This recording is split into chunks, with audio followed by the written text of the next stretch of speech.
What's up guys? So welcome back again to my YouTube channel, Engineer Criste Motovlog. For today's vlog guys, so sa wakas magagamit ko na uli ngayon si Senki. Tagal-tagal ko na siyang hindi nagamit guys. Mga 2 to 3 weeks na rin tong nakatambay dito. Kasi alam nyo naman, laging umuulan araw-araw. So tinatamad akong maglinis kapag lagi kong ginamit si Senki. So ngayon guys, bali gagamitin ko siya kasi ako ay bibili na o magpapapalit na ng rear tire dito. Kita nyo guys, napakadami ng ano. Ito nga pala guys ay may patch na. So 1 year mahigit na rin siyang may patch. Kaya tapos pudpud na yung ibabaw. Yung gilid naman ay okay pa, pero papalitin na rin eh. So maghahanap ako ding gulong sa may kalamba guys. Maghahanap ako ng 160 60-17, kahit mga B-Star lang para affordable. So itong harap naman guys ay sa tingin ko naman okay pa, kapal pa nito. Etong ibabaw medyo ano pa siya, makapal pa. So back ano muna tayo, rear tire muna. So samahan nyo ako guys, let's go.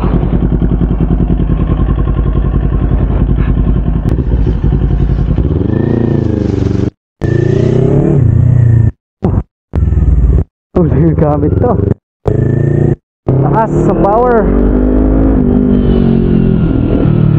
Halimaw na naman si Senki guys. So yeah, na-feel ko na naman ng may big bike oh.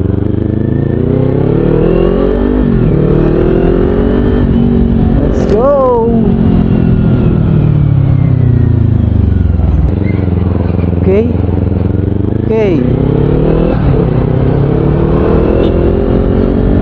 Let's go.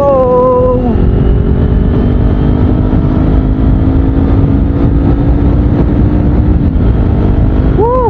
Sarap. Ngayon ko na lang muli nagamit si Senki. Nakagamit si Senki.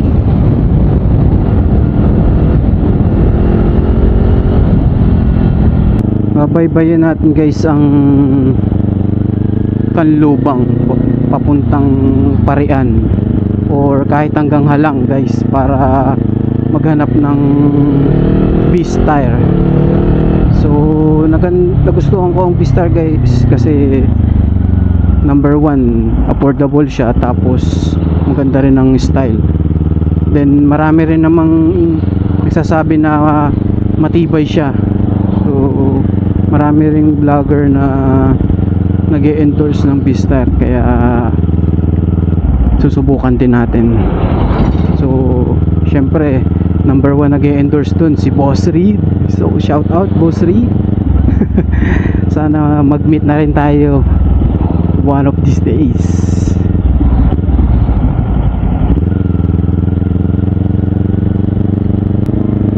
Ang haba ng sinusundan natin guys. Ano ba yan? Kailangan maka-overtake agad. Yo, let's go! Yeah! Woo! Up! Spirit to the max! 4th gear pa lang guys, ha?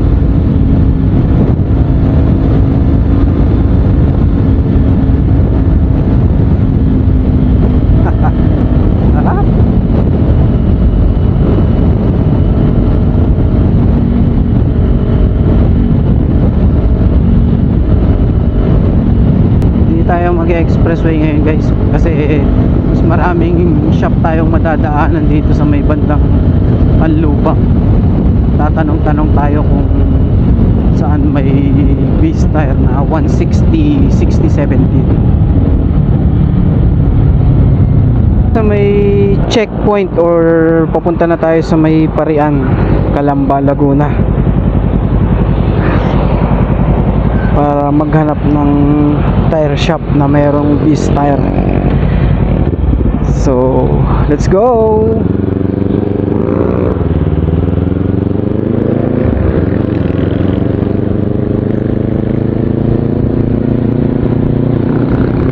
Guys, meron ditong parking dyan eh, yung second branch na binilan ko dati nito ni Senki ng Sobek tire. So magtatanga ako dito guys.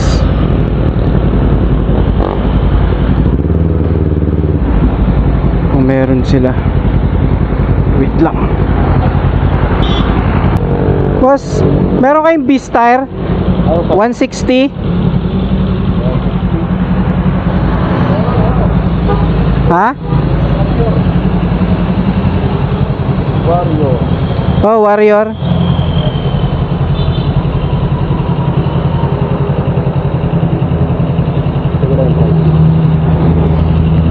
So, check lang daw guys kung magkano ang price. Lawak din dito guys, oh.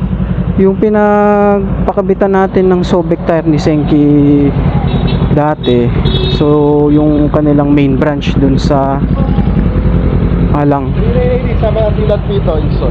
Magkano? 3980. 3980. Wala nang bawas yun, boss? Wala na, sama na install dyan. Libre na ng 200. Silat, sama na lang. 3980. 3980. May sealant na, tsaka pito.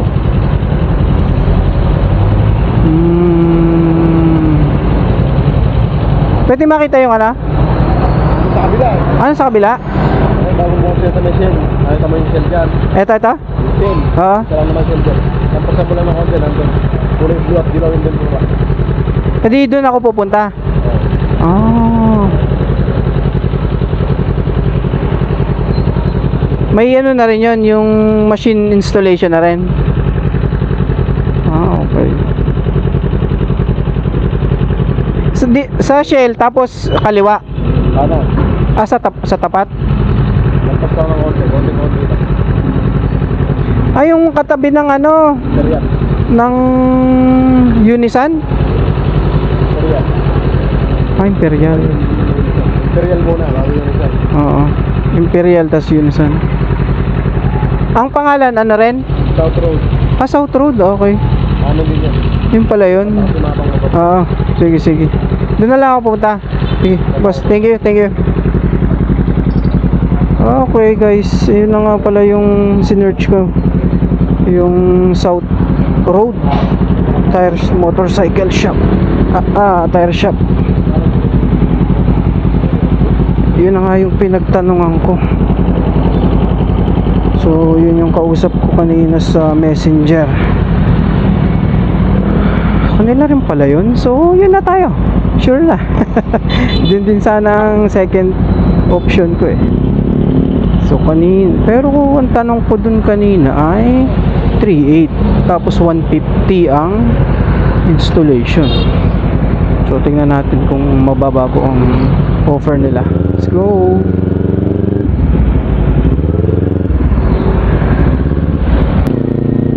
Lapit yun eh. Dito lang yun sa may Unisan. Nakikita ko yun pag kami namimili sa Unisan.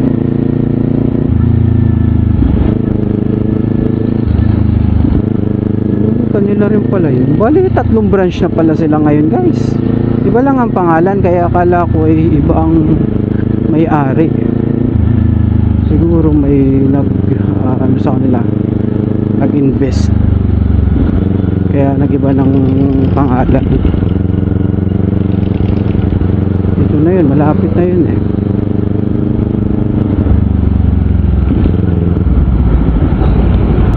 South Road Tire Shop.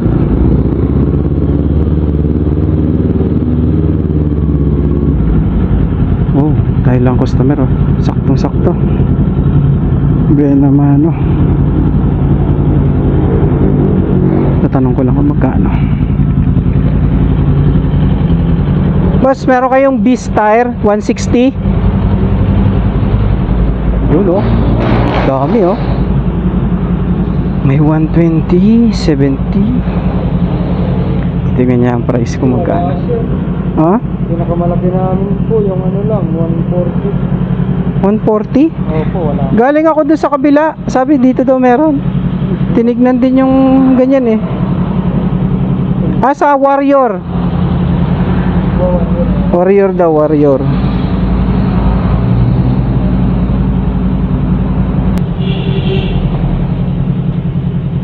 Yun oh. Beast tire na. Anong size niya? Yun, 160, 60, 17 Warrior tubeless. Magkano to, boss?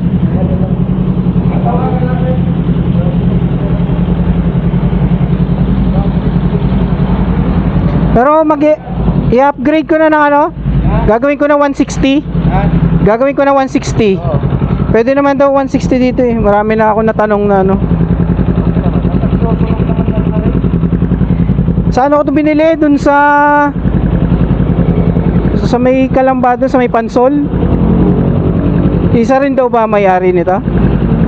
Isa Karkin dyan doon. Tsaka dito ano. Doon galing yan nung mga 2 years na.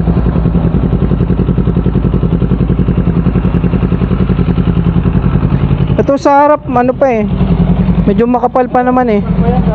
Pero ito medyo na ano na ako sa tanas na ano, madulas na kasi.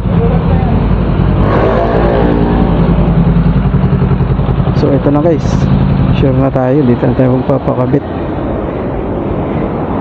Tingnan na lang natin kung magkano ang price.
What's up guys?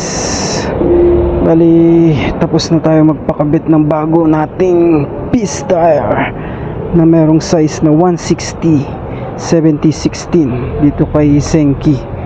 Dito lang ako nakapagpakabit guys sa may South Road Tire Shop sa may Parian, Calamba, Laguna. So ang total na binayaran natin guys ay 3,950 kasama na ang tire sealant, pito at pre-installation. So testing na natin ang bago nating tire guys. Let's go.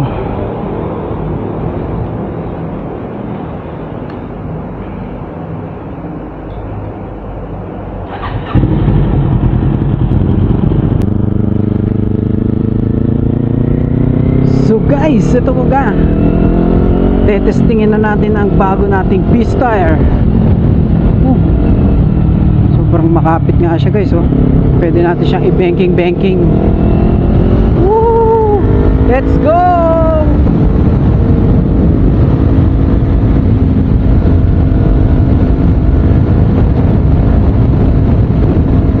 Hindi pa natin natatry kung sa ulan ba ay makapit din siya. Pero sa ngayon guys, sa tingin ko makapit ang Beast tire, oh. Pero nakakapag zigzaggers ako.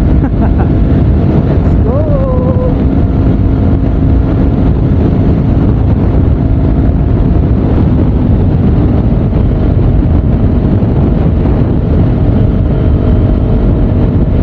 That's all for this video, guys. Thank you for watching. Please like, share, and subscribe my YouTube channel, Engineer Criste Motovlog. Thank you.